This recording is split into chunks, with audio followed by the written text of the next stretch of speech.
No speak English. Mamacita is the big mama of the man across the street, third floor front. Rachel says her name ought to be Mamasota, but I think that's mean. The man saved his money to bring her here.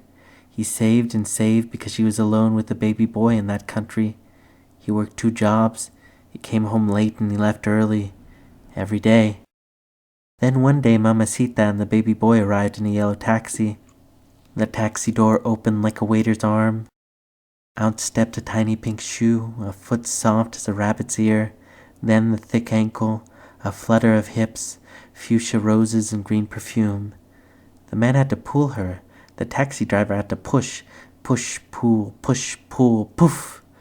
All at once she bloomed, huge, enormous, beautiful to look at, from the salmon pink feather on the tip of her hat down to the little rosebuds of her toes. I couldn't take my eyes off her tiny shoes.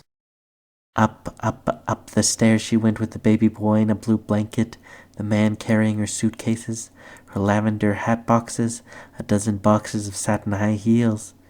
Then we didn't see her. Somebody said because she's too fat, somebody because of the 3 flights of stairs, but I believe she doesn't come out because she's afraid to speak English, and maybe this is so since she only knows 8 words. She know how to say, "He not here," for when the landlord comes, "No speak English," if anybody else comes, and holy smokes! I don't know where she learned this, but I heard her say it one time and it surprised me. My father says when he came to this country, he ate ham and eggs for 3 months. Breakfast, lunch, and dinner, ham and eggs. That was the only word he knew. He doesn't eat ham and eggs anymore. Whatever her reasons, whether she is fat, or can't climb the stairs, or is afraid of English, she won't come down. She sits all day by the window and plays a Spanish radio show and sings all the homesick songs about her country in a voice that sounds like a seagull. Home, home, home is a house in a photograph, a pink house, pink as hollyhocks with lots of startled light.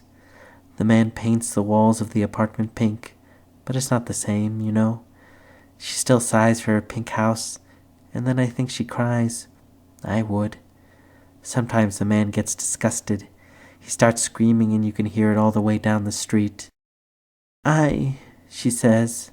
She is sad. "Oh," he says, "not again." Cuando?" she asks. "Ay, caray, we are home. This is home. Here I am and here I stay.